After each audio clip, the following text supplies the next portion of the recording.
It is time to get uplifted. I'm Allison Seymour. So, look, many of us grew up using our hands to create our own masterpieces. We drew things from our imagination. We sewed clothes for our dolls and our pets, some of us. We made items out of Play-Doh, folded paper into airplanes, and so much more. And these activities, they help to spark our imagination and shape who we are today. And guess what? January is International Creativity Month. It celebrates the millions of men and women around the world who still are making things out of their own two hands. These individuals are inventing new ideas and inspiring us to follow in their footsteps. And that's why in this episode of Get Uplifted, we are spotlighting creatives from all over the globe, their unique talents, and the impact they are making.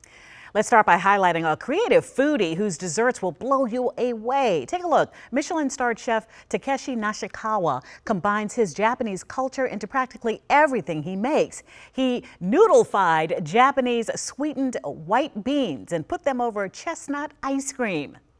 He also dusted matcha over ice cream and topped it with a popular Japanese chocolate snack to make his desserts look like a forest. He joined me last month to Get Uplifted, to demo some of his new creations and talk about the store that he is getting ready to open in Maryland. I think Snow Crane is where art, culture, community, and food and dessert, everything, all the things that we love kind of meet together. And that's why I decided to open here just in Hyattsville. Beautiful, in the Arts District, because it's so wonderful and that's right. Yes, culture there. All right. What inspires your creations overall? Yeah, I think my creations are inspired by my upbringing in Japan. So a lot of traditional flavors that you don't see here in America. So that's definitely something I want to communicate through food and ice cream. And we said that you had to catch your creations in different pop-ups, but now there is this solid place. What do you hope people learn when they come in, or the experience really that they get when they come to Snow Crane? Yeah, I think it all depends on who they are. I think it could be as simple as just having to enjoy a really nice scoop of ice cream and really bring a smile, or someone who's into art and really get to appreciate some of the ceramics work, woodwork, metalwork, and things like that are made here in Hyattsville and also imported from Japan. So for instance, what you're serving on right here, that's kind of thing, the woodwork. Yeah, some of these, like half of these pieces are made here in Hyattsville in our district, even paper that are made here in Maryland, and some of the other pieces are imported from Japan. Okay, all right, so you're gonna do a couple of demonstrations for us. Yes. What are we starting with? So we're gonna start with our signature, which is kinako ice cream. Okay. So, I mean, a lot of people aren't familiar with it, but what it is soybeans is the base. This is one of the most nostalgic flavor for me, and this is our signature. So the base is premium European style ice cream, and over the top, we top it off with the toasted soybeans, and finish it with the Okinawan black sugar syrup. Ooh, and this is something that you see a lot in Kyoto or anywhere else in Japan that are incredibly traditional, but I just haven't seen in America. So I just thought it would be really good. And I think this is probably our version of vanilla. Before we move on to this display here, where'd you learn how to do this? So I've been working in a restaurant for a little over 20 years, and along the way, like I've never been a pastry chef, but I think every step of the way that I had to take on pastry position, just because short-staffed, or we just want to be just curious about doing different things. And so along the way, I picked up through working in the restaurants, reading books, and all that kind of stuff. Beautiful. Okay, and what do we have here? So here is a more unique take on our ice cream, because we're trying to define what ice cream is. So typically it's just like, scoop or cup or cone is what it is. So here's like what we're doing is, instead of just freezing in the traditional way, we're freezing with liquid nitrogen, which kind of gives a little different texture, flavor, appearance, and all that kind of stuff. Okay. So here's this. This is a process right here. This is when art meets ice cream, right? And dessert. Okay, and then this. Now, what is this? So this is liquid nitrogen. So it's, again, the different way that we can create ice cream. Yes. So we're not just making ice cream. Right. Part of it is food, but it is art. And again, like, how do we modify the textures and flavor, the appearance, and all that stuff, and still remain delicious and true to the culture? Right. So instead of traditionally, like, again, like freezing while we are aerating. So these two things happen differently. So freezing happens in nitrogen, aeration happens in nitrous oxide. So Now, should I step back or we're good? that should be fine. Should be fine, fine, Chef says. Wow.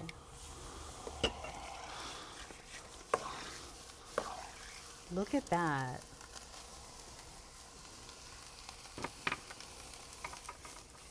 It's almost like it's freeze dried now. Yeah, it does look Right? like that. Okay. So what it does is, again, the texture on the outside is really, really crispy, and inside creamy like a mousse. Ooh. And Shinsuke or Japanese inspired ice cream shop. Yeah, okay. Instead of doing wheat wafers, we thought to do a rice wafers.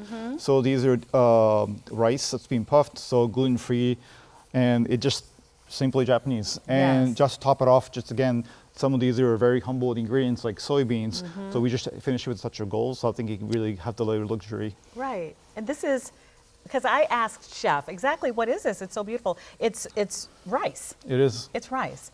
You're phenomenal. I'm so happy that you stopped in today. When does Snow Crane open exactly? So we're about to receive all the permits back. So I Okay. think hopefully by the mid-May to mid-June is Yeah. what we're looking at. And let me also say that tasted so yummy. Okay, well, of course, painting also requires a whole lot of creativity. Jamaican native Anna August created this image that you're about to see on your screen for DC's Cherry Blossom Festival. This was last year. Aren't these paintings gorgeous? She earned the title of Official Artist for the festival back in 2025. Now, a few months later, around Mother's Day, we asked Anna to create a painting for us that symbolized the impact of our mothers. Here's what she created. This is a painting I created for Mother's Day. Aw. I I wanted it to capture, the strength of motherhood, but also the grace that they do it with. I made this painting with five little ducklings because I'm the youngest of five. And I feel like my mom sacrificed so much for us to Yeah. have the life that we have now. And I wanted this to be an ode to her and a tribute to her. I love it so much. The youngest of five, my goodness. And you're the baby, how sweet. Can you talk a little bit just about, you hit on it, but about that relationship with your mother, how it's been impactful in your artwork? So my mom is like my biggest supporter. She's always trumping me on. She's always supporting me ever since I was younger. My mom would always come home with like little boxes of crayons and stuff. And that sounds small, but in Jamaica, growing up, that's like a treasure. Not every little kid has crayons. I used to make my paint with rose petals. That's how rare it is Wow. to Okay. have like kind of materials and stuff. And you know how you mentioned your mom collects your art and they put it on the fridge, but my mom went a step beyond that. She'd always encourage me to keep that creativity and like the childlike love for my art that I've always had since I was Right. younger. So she encouraged me to, stick with that and keep that. We want to also highlight one more artist who is capturing our area's beauty. Young Pantas created these digital pictures or pieces of art on her iPad. You can see her work features our beloved monuments, pandas, and traditions. My pal Annie Yu spoke with Young about what inspired her to start her business, Salgu, during our gift giving episode. I knew DC would be a city where I'll be living in for a long time. Before that, I moved a lot. I lived in Seoul, Prague, Australia, Los Angeles, Seattle. So I wanted to capture the moment where I fell in love, and then keep it forever. And I also want people to see like what I see. And Junk sells her artwork through various mediums, including wall prints, postcards, even stickers. Now we want to highlight the women from Australia. Many people in the junk journaling community say inspired them to start this hobby. So junk journaling, if you're not familiar, is similar to scrapbooking, but journalers put everyday objects like napkins, ticket stubs, and receipts into their journals. I talked with a woman named Martina about the journaling movement that she helped to spark. You've always been a journaler. When did you decide to take it to this other level? I've always been a journaler for sure. I started when I was 8 years old, and my mom gave me a travel journal for our trip abroad, and it's just something I've done ever since. Mhm. But it's funny the thing that you think is quite normal and mundane maybe about yourself is something that actually really resonates with a lot of people. So a few years ago, I started just sharing my pages on Instagram, and it was just part of my day to day, and it just stuck. And people started, I guess, seeing me as this scrapbook girl when I started blowing up on Pinterest and Instagram. So, what do you think the impact has been on people? Because for us, if you're saving a ticket stub, like I have a ticket stub from a Michael Jackson concert I saw in 1983, like a Prince thing, what do you think is the appeal for that? What impact does it have on people really when they share these events in their life?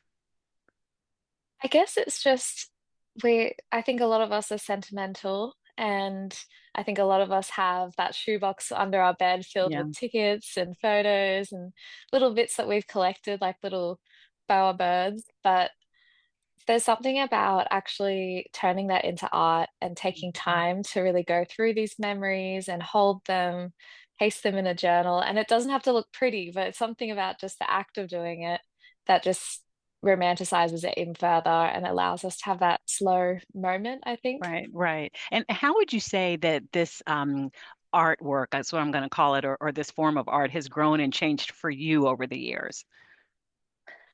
The style has definitely evolved, and the contents definitely. My journals when I was 8 years old had Lizzie McGuire stickers and Kim Possible, which reveals my age and generation. And Yeah. now it's, it might be, I mean, there's less concert tickets, I have to say that, because Mm, we don't seem to get physical paper tickets anymore. And right. now I feel like I have to ask for them, especially, and say, I want them for my journal. Yes. Okay. Well, I have a drawer full of them if you ever need any from the U.S. So this extends way beyond where you're joining us from in Sydney.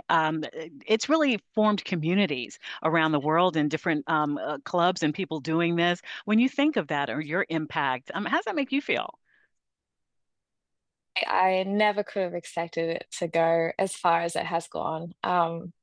I'd never expected that sharing my journals would Mhm. inspire and spark so much community. I think people are really craving that real life connection, and junk journaling is such an easy, low cost activity that can just bring you and your girlfriends together, and such Yeah. a fun activity to do, even with strangers, because you have this icebreaker, which is that you enjoy craft and stickers, and there's something Mhm. to talk about.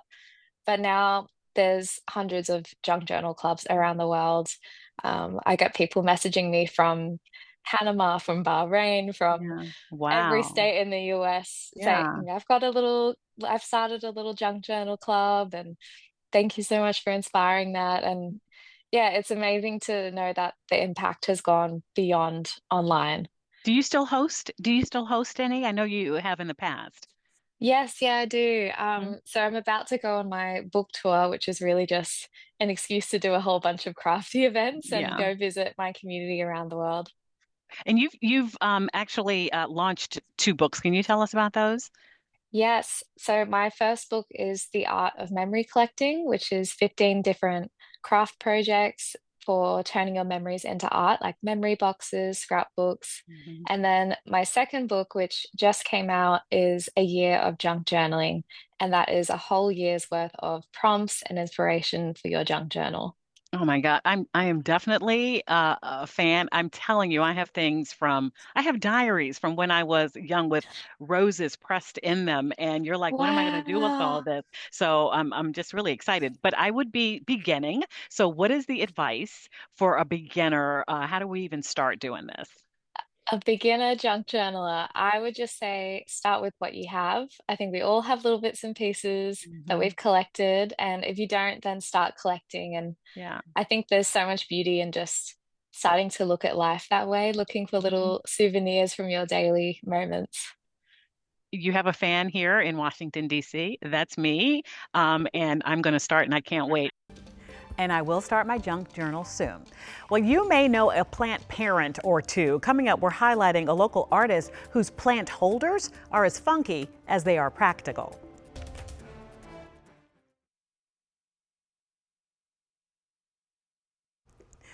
Welcome back in to Get Uplifted. Let's talk about an artist now who turned a unique material into her creative signature. Check this out. Korean native Yujin Oh is creating animals, flowers, cartoon characters, and seasonal objects out of pipe cleaners. She's got about 24,000 followers on TikTok who just watch her create this artwork, and her most popular video is a cat tutorial. It has over 4 million views. And I spoke with Eugen about the benefits of making items out of pipe cleaners.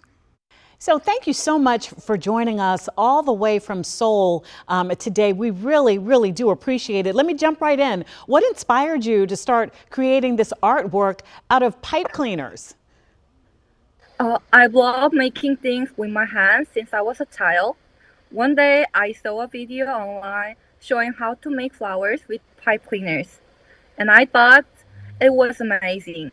I tried it myself and I was really fun, especially because I realized I could make more than just flowers. And boy, did you. So you made this cat out of pipe cleaners and it went viral. Can you tell me about what that experience was like?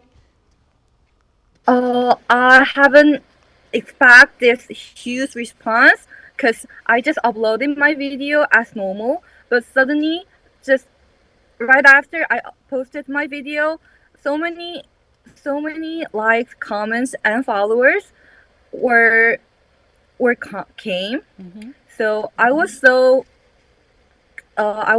thankful then, and it was my first time my videos go viral. So I was so I cried because so many people made comments for me on comments. So after I posted my video for about a week, I checked the TikTok application every 5 minutes.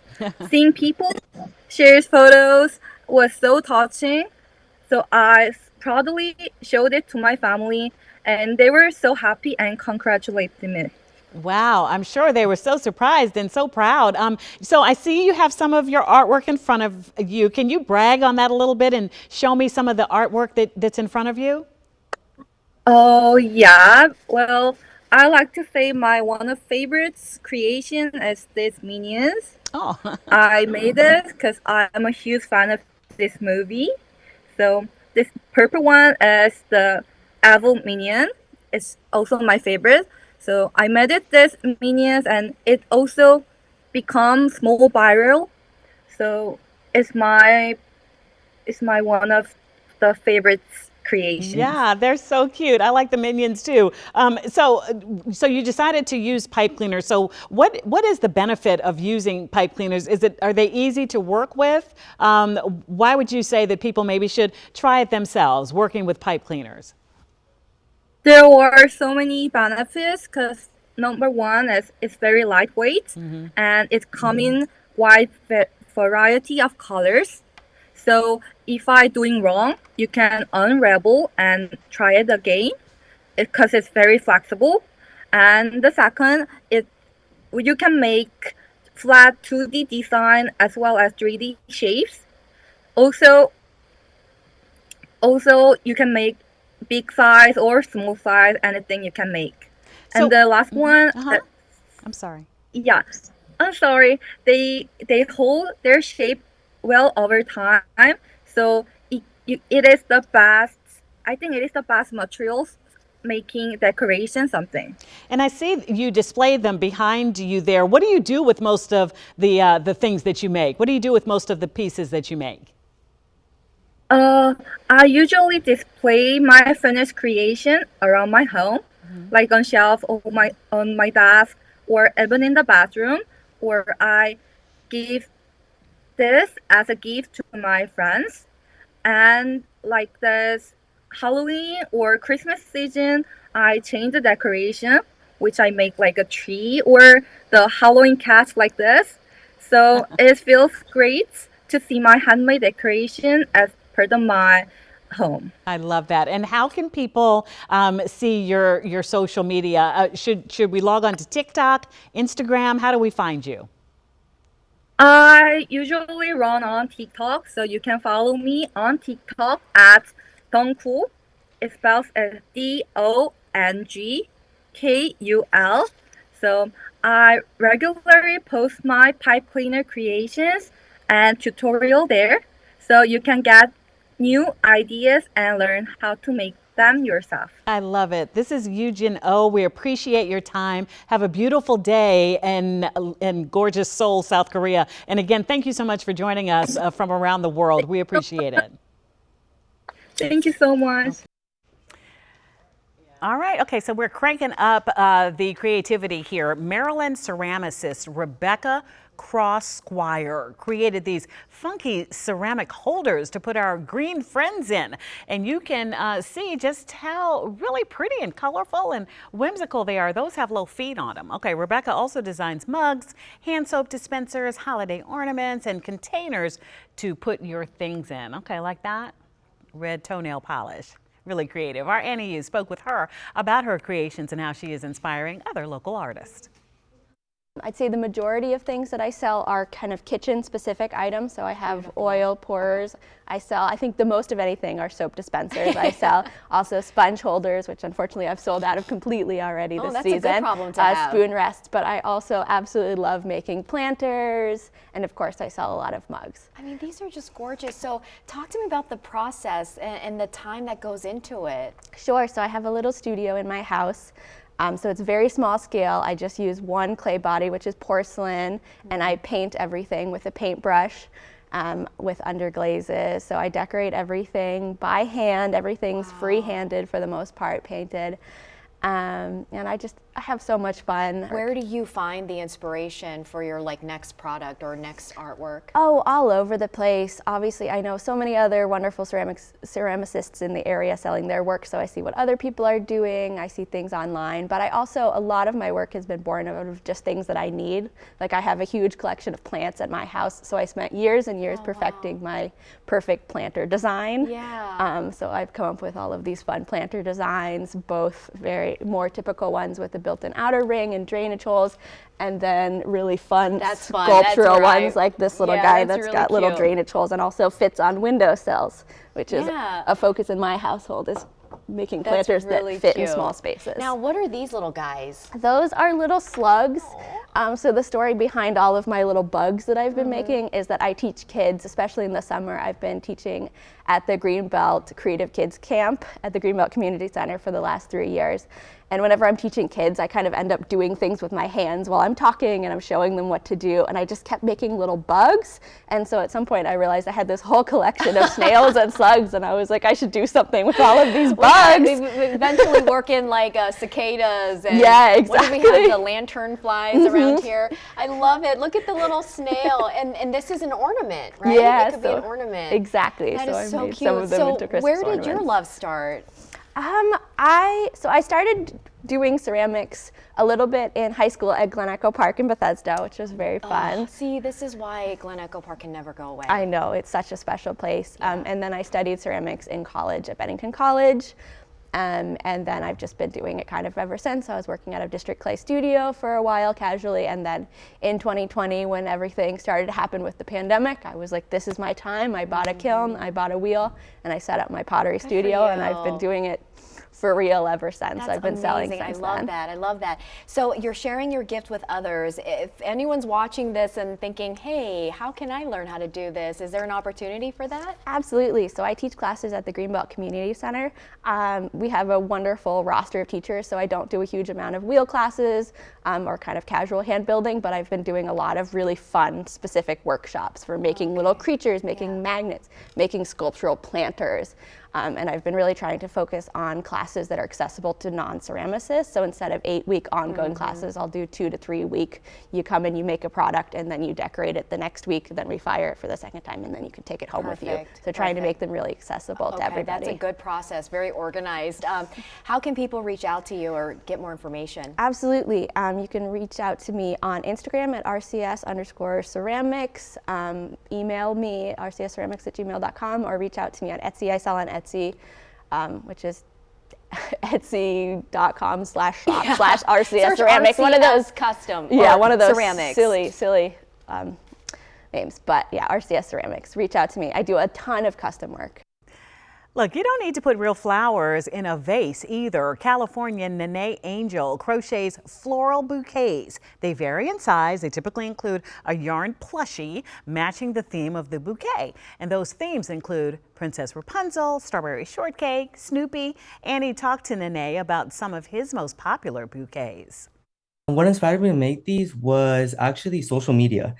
It was during the pandemic when I truly got to get into crocheting. My family actually knew how to crochet, but I wasn't really interested in that until I saw people on social media making crochet characters like actual princesses and superheroes, and that's how I really got into it. So, how many hours does it take you to finish one bouquet? I mean, it's a labor of love. I would say it just like depends on the specific bouquet. Because, for example, I have like mini bouquets, like mini Rapunzel bouquets, and also bigger Rapunzel bouquets. So it just Wow. depends because each like rose takes around like 30 minutes to make. So it just like depends and like, when people need the item. 30 minutes to make a rose. That is impressive. You are a pro crocheter. I'm sure that will take me months. What are some of your most popular bouquets? I think I can guess, but tell us what some of your more popular bouquets look like. My most popular bouquets are like the Rapunzel series. For example, this mini Rapunzel bouquet, and also like this, you could say medium-sized bouquet because I could like still make bigger ones, and also like superhero bouquets, like any type of superhero bouquets, and also, for example, Hello Oh, Kitty yeah. Hello, bouquet and like Kitty. item. But yeah, Adorable.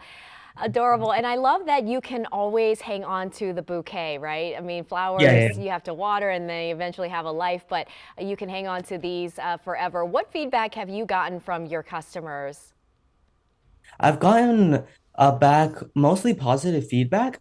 Most of the times the bouquets arrive like perfectly fine, but obviously sometimes UPS like mid like how do I say it? They lose the package or it's like something goes wrong with the package, but I'm always able to communicate with the customer and resolve that issue and like we could make the bouquet again or provide a refund. So that's Ha- like working with UPS. Nene, has there ever been a time where a customer asked for something and you were like, okay, now this is going to be a challenge? There has been. I remember one time a customer asked me to make a crochet purse, and I thought I could make it because I saw the pattern, but it turns out the pattern was incomplete. It was only like half of the video, and I wasn't able to make it, so I had to like refund the deposit of the customer. Oh wow. Otherwise, I'm sure Yeah. you can do it all. Well, where can people find your products or how can they get in touch with you?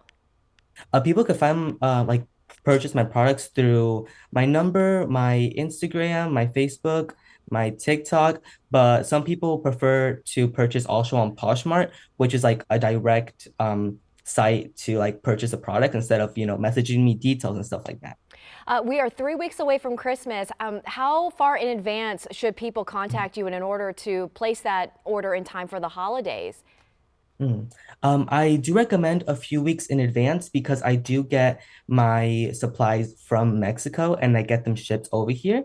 So, for example, my yarn takes around like 2 weeks to arrive, and then I still need to make it. Plus, I'm like still in school. So, I do recommend ordering a few weeks in advance. But for example, these mini Rapunzel bouquets, they do take less time to make. So, these like will be probably ready in like 2 weeks or less than 2 weeks. So, just honestly depends on the design. All right, now we're just about 2 weeks away from Valentine's Day, so keep Nene in mind for maybe next year. Thank you so much for joining us on Get Uplifted for Creativity Month. And if you want more, watch my Get Uplifted stream right here on WUSA 9 Plus, and you can get your daily dose of Get Uplifted on WUSA 9 mornings. Stay uplifted.